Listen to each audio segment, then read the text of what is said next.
Olá, como vai? Hoje estamos dando início à nossa quarta aula. Vamos falar sobre projetos, vamos falar sobre squads e vamos aqui rapidamente fazer um retrospecto do que nós falamos aí até a aula de hoje. Na primeira aula a gente, se fez necessário falar sobre alguns conceitos fundamentais, como o conceito de software, falamos sobre os tipos de software, falamos sobre o ciclo de vida do software e falamos sobre algumas características que envolvem a qualidade desse software. Apresentamos modelos de desenvolvimento e fizemos uma reflexão sobre os impactos desses softwares na nossa sociedade. Na aula 2, apresentamos os fundamentos de metodologias ágeis e falamos sobre as características do Kanban e do Scrum. E apresentamos alguns casos reais da implementação dessas metodologias. Na aula 3, nós, continuando nessa proposta ágil, falamos sobre duas outras propostas de métodos ágeis, que são o Lean e o XP. E fizemos, inclusive, algumas demonstrações de casos de aplicações dessas duas metodologias em conjunto. E na aula de hoje, nós vamos falar sobre squads, que são células ágeis para inovação organizacional. Nosso objetivo é compreender o conceito dessa proposta de squads, identificar os papéis e responsabilidades nesse contexto, dessa metodologia, reconhecer benefícios da estrutura cross-functional, entender cerimônias e métricas ágeis e refletir sobre a implantação em larga escala dessa metodologia. Temos aqui uma evolução dos modelos organizacionais e metodologias ágeis até o ano de 2012, onde, lá nos primórdios, conta aí 1900, o marco foi o Taylorismo. O Taylorismo foi criado por Taylor, onde essa metodologia, criada por Taylor, priorizava a divisão hierárquica das tarefas e, consequentemente, se obteve muita eficiência com essa hierarquização e com essa divisão do trabalho. Mas surgiram novas propostas com o decorrer do tempo. Nós temos aqui, em 1950, o surgimento do Lean, que já foi assunto nosso de outras aulas. Em 1995, falamos sobre o Scrum, surgiu o Scrum.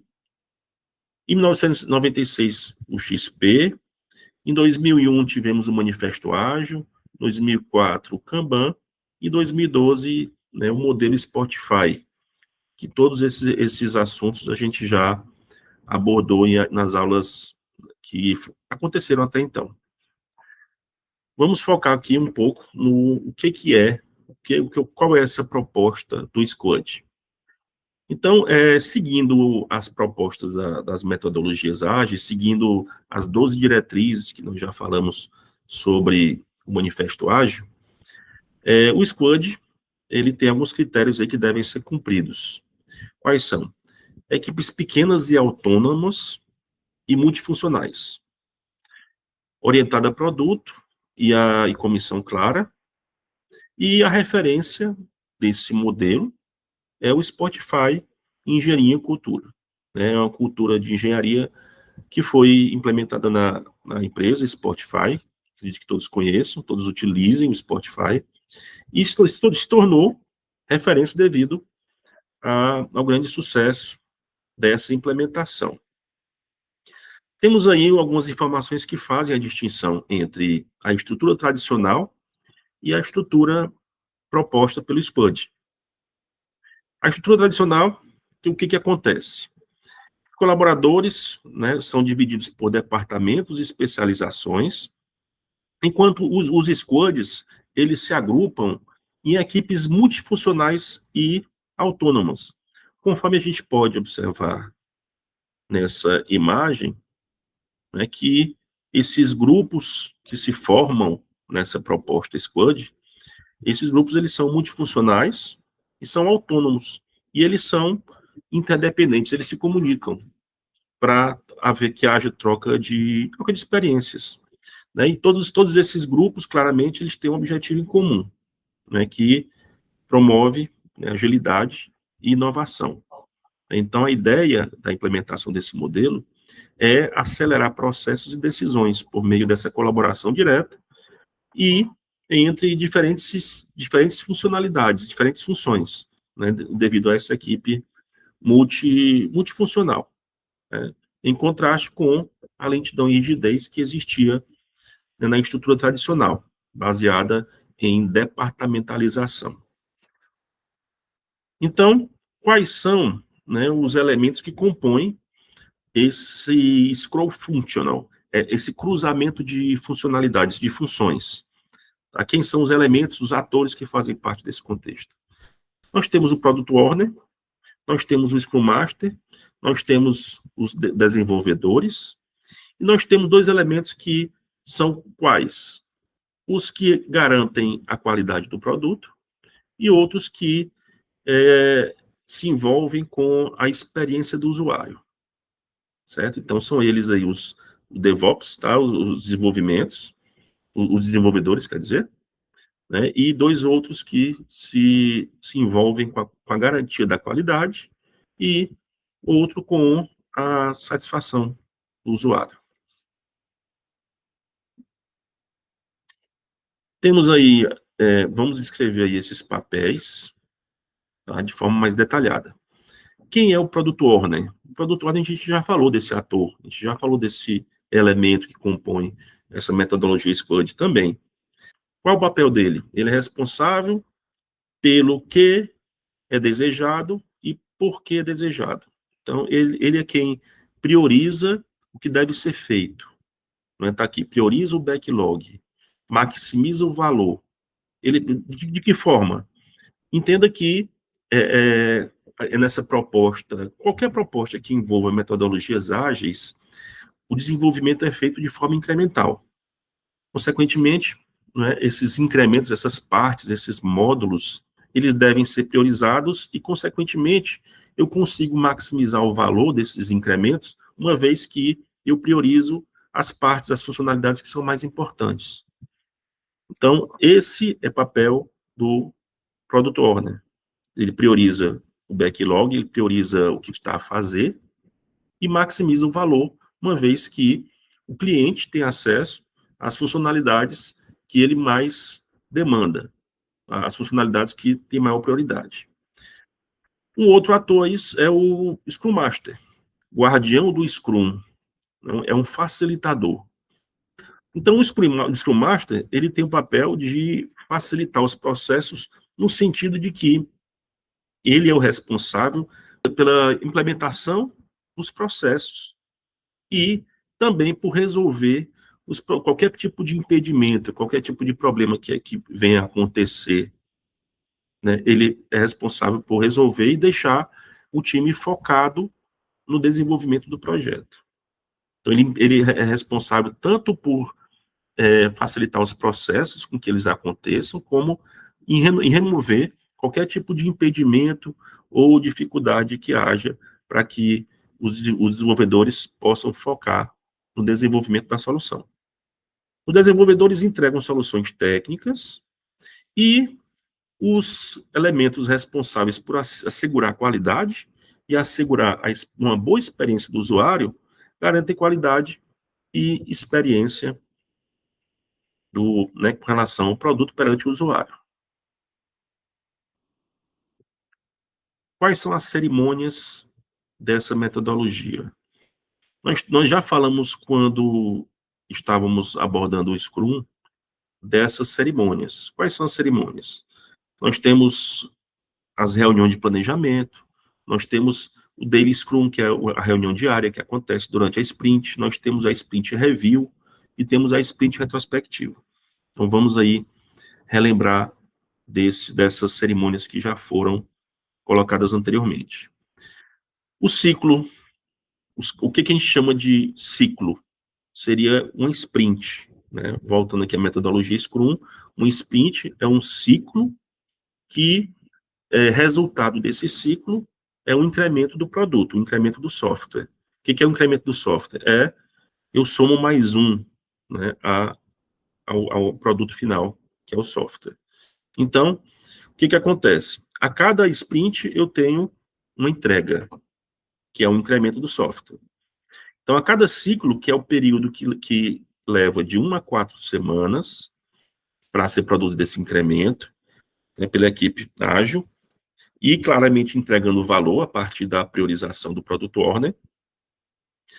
Então, esse ciclo, esse sprint, tá, ele envolve, tá, um planejamento que é feito antes, para que seja executado durante essa sprint, essa arrancada.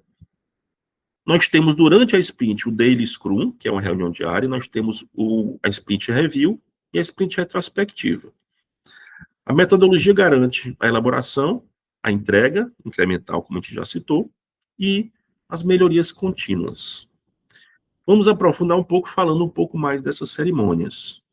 O que seria esse Sprint Planning e esse Daily Scrum? O que seriam isso? Claramente, eu tenho duas reuniões que antecedem a sprint. A sprint é o momento da execução. Só que antes de executar, eu preciso planejar. Esse planejamento é onde eu defino as metas e as tarefas que devem ser cumpridas. Na primeira reunião, eu defino as metas, onde eu tenho claramente a participação do Product Owner, para que se haja a priorização das funcionalidades que devem ser cumpridas naquela sprint. E, consequentemente, depois dessa primeira reunião, é feito, né, um levantamento de todas as tarefas na segunda reunião. Todas as tarefas que precisam ser executadas para que se cumpram, né, essas funcionalidades, para que se criem essas funcionalidades que foram priorizadas na primeira reunião. Então, entenda que, a partir de requisitos que são priorizados, né, se transformam esses requisitos em funcionalidades, e essas funcionalidades são agrupadas. E, claramente, na primeira reunião de planejamento, é feita a priorização dessas funcionalidades que devem ser entregues com maior urgência, devido à importância. E, na segunda reunião, são definidas todas as tarefas que precisam ser cumpridas para que se faça essa entrega. E esse Daily Scrum seria o quê? Ele está bem aqui presente, né, durante a arrancada, durante a sprint, onde ele vai simplesmente possibilitar que haja uma sincronização rápida e foco diário. Então, é uma reunião de alinhamento, onde os desenvolvedores, já que nós já falamos que eles são autogerenciáveis e auto-organizáveis, eles vão alinhar o que foi feito e o que precisa ser feito em tempos curtos, em tempos diários, para que esse gerenciamento aconteça com mais intensidade e, consequentemente, as correções sejam possíveis no menor tempo. E caso haja algum impedimento, alguma dificuldade, eles se articulam na intenção de resolvê-los, e se for algum problema externo, o Scrum Master é responsável por sanar esses impedimentos. Na sequência, nós temos a sprint retrospectiva. A sprint review. Na sequência, nós temos a sprint review e retrospectiva. São dois eventos, tá, que fazem com que, após a finalização da sprint, que é esse período que leva de 1 a 4 semanas, né, que finalizam esse ciclo. Tá? O que seria essa sprint review? É uma apresentação para as stakeholders, as partes interessadas, do que foi produzido durante aquele ciclo, aquele período de 1 a 4 semanas. E, a partir disso, qual é o objetivo dessa apresentação? A partir disso, se tem o feedback, se escuta o que eles acharam, né, as stakeholders, o cliente, os usuários, ou quem queira mais participar, né, se escuta qual é, né, a opinião deles com relação a essa entrega, esse incremento que está sendo finalizado naquele momento. Depois de feito essa validação junto às stakeholders, existe um momento posterior que chama-se sprint retrospectiva. O que é uma retrospectiva? É uma reflexão, tá, na intenção de que eles refletem não mais sobre o incremento que foi produzido, mas eles refletem sobre como eles produziram, né, esse incremento, sobre os processos que levaram a esse desenvolvimento dessa parte do produto. Então, eles refletem na intenção de que eles possam sugerir propostas de melhoria, né, se houve algum erro, eles, né, já que esses incrementos, são vários incrementos do software, e esses ciclos, essas sprints vão se repetir, né? Então, o que acontece? É melhor que eles façam essa reflexão para que alguns erros não se repitam, ou algumas propostas de melhoria aconteçam para que no próximo ciclo, na próxima sprint, cada vez esses processos, essas execuções fiquem mais otimizadas, ganhem mais efetividade. Pois bem, após esse fechamento do ciclo, nós temos esse incremento entregue e validado pelas stakeholders, e temos aí os princípios fundamentais. Quais são os princípios fundamentais de um time ágil, né? Basicamente, são 4 valores principais, que são priorizar indivíduos e interações sobre processos e ferramentas. Entenda que nós estamos falando desses 4 princípios, não estamos falando que não se deve se preocupar com processos e ferramentas, mas nós estamos falando de priorização. Priorização de indivíduos e interações. Nessa proposta ágil, nesses times ágeis, a gente tem que focar na interação, na colaboração desse time. Isso é o foco principal. O segundo princípio, entregar software funcionando ao invés de focar em documentação extensa. Nunca se deve dizer que um software não deve ter ou não tem documentação. Correto? É de todo software ter documentação, até mesmo porque facilita a fase de manutenção. Mas a proposta ágil informa que não se deve priorizar essa documentação. Sim, a entrega do software, quanto antes, funcionando. O quarto princípio, colaborar com o cliente de forma contínua, em vez de negociar contratos. Durante esses ciclos que nós estamos falando, essas sprints, esse desenvolvimento desse projeto de software, ele vai durar um tempo. Cada ciclo demora de 1 a 4 semanas. Então, num software de média ou alta complexidade, isso vai durar meses. E esse terceiro princípio fala sobre flexibilidade. Então, eu tenho que estar focado em quê? Em colaborar com o cliente. Se o cliente informa que um requisito mudou, nós temos que acatar isso quanto antes. No quarto princípio, diz o quê? Responder a mudanças em vez de seguir um plano rígido. Então, também corrobora com o terceiro princípio, que fala, né, com relação a essa flexibilidade, essa capacidade de adaptabilidade. Então, a ideia é os processos não sejam rígidos. Então, as respostas às mudanças devem acontecer. A metodologia ágil enfatiza adaptação, entrega constante, já que o modelo é incremental, e melhoria contínua. Não é isso?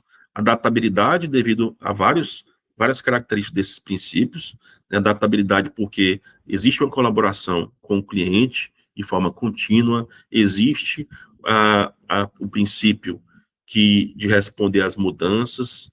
Então, isso aí promove a adaptabilidade. Entregas constantes devido à proposta incremental, sempre entregando as funcionalidades que são priorizadas, que são mais importantes, primeiro. E melhoria contínua através tanto, não é, da validação do que foi produzido, como da retrospectiva dos processos que foram utilizados para fazer essa produção, né, que a gente está falando de sprint review e sprint retrospectiva, que nós falamos agora há pouco. Métricas ágeis. Quando falamos de métricas, estamos falando de medidas. E, necessariamente, eu preciso ter formas de medir produtividade, eficiência, qualidade e valor. E temos aí algumas propostas, alguns exemplos de métricas de produtividade, por exemplo, que seria a velocidade, que seria o throughput. Esse throughput, ele define a quantidade que é produzido numa determinada unidade de tempo. Então, isso é produtividade. Né? Se eu consigo fazer 3 ou 5 por minuto ou por hora, isso depende muito de cada contexto. Mas é isso, é uma medida de tempo, né? Quanto eu consigo fazer naquele tempo. Com relação à métrica de velocidade, eu tenho o lead time, que é o tempo de entrega. Tem o tempo de ciclo também, que eu posso fazer essa medida de eficiência. Com relação à qualidade, nós temos a quantidade de defeitos, temos também a cobertura de testes. E com relação ao valor, temos várias outras propostas, das quais envolve o ROI, que é o retorno do investimento, e a satisfação do cliente, inclusive. Então, são formas que nós temos de metrificar, de termos números para medir o grau, né, de satisfação com relação a cada um desses elementos. Quais os benefícios e os desafios desse contexto? Os benefícios que nós temos é a agilidade da entrega, o foco no cliente, consequentemente, se você tem esse foco no cliente, é mais fácil você deixá-lo satisfeito. A autonomia das equipes, né, já vemos falando disso há tempos, né, com relação a essa capacidade da equipe de se auto-organizar e se autogerenciar. Melhoria contínua, falamos de várias estratégias para promover a melhoria contínua. Transparência, uma vez que o próprio cliente, o produto owner, todas as stakeholders estão participando ativamente do processo. Redução de riscos e colaboração multidisciplinar. Quais são os desafios dessa implementação? Resistência cultural, existe resistência a mudanças, isso é comum. Desalinhamento entre squads, essas squads elas precisam estar bem alinhadas, esses grupos pequenos que nós sugerimos na aula de hoje. Falta de maturidade ágil, é outro desafio. Sobrecarga das cerimônias, nós falamos de várias cerimônias, que são as reuniões de planejamento, a reunião diária, falamos sobre a sprint review e a sprint retrospectiva. Dificuldade de medir valor, então, acabamos de falar de possibilidade, de exemplos de medição de métricas. Então, às vezes, se tem dificuldade de fazer essa medição. Então, isso é um desafio também.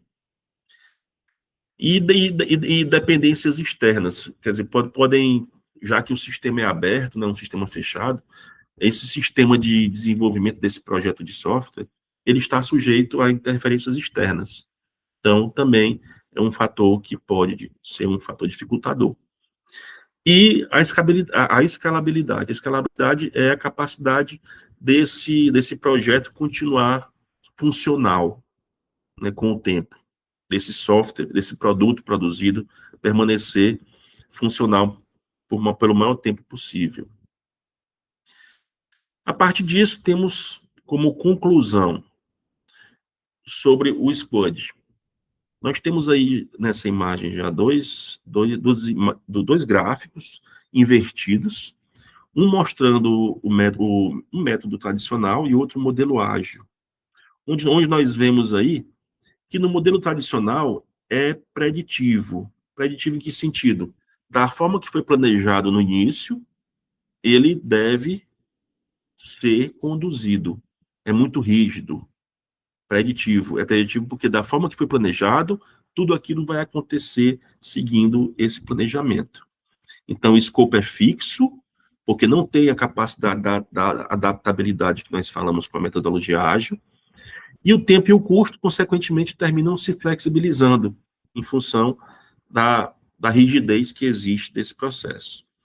Na metodologia ágil, a gente tem uma situação invertida, né? O tempo é fixo, o custo é fixo, nós temos um contexto adaptativo, consequentemente promovendo mais valor para o produto, e nós temos um escopo que pode ser flexível, uma vez que nós falamos que se deve acatar, né, qualquer tipo de mudança de requisito ou acréscimo de requisitos. Então, nesse contexto, o Squad é um modelo adaptativo, né? Ele dá esse empoderamento às equipes, uma vez que proporciona autonomia e, consequentemente, devido a essa capacidade de múltiplas competências compondo essa equipe. Essas equipes cultivam uma cultura de colaboração que é fundamental para esse desenvolvimento dessa cultura. A descentralização das informações promove uma troca de conhecimentos entre as squads, há uma troca de experiências. E, consequentemente, isso torna um contexto bem mais criativo, dá mais poder à tomada de decisão e, consequentemente, se torna um ambiente mais produtivo.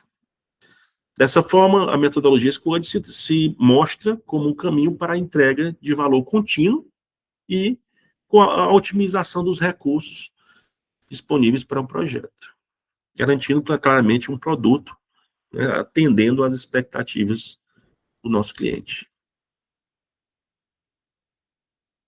Para finalizar, assim como a gente tem proposto nas aulas anteriores, temos aí um QR Code, tá, onde foram colocadas algumas questões para que vocês respondam e, consequentemente, a gente possa aferir aí, a gente possa ter uma métrica, né, para nós sabermos o nível de aproveitamento desses conteúdos, tá bom?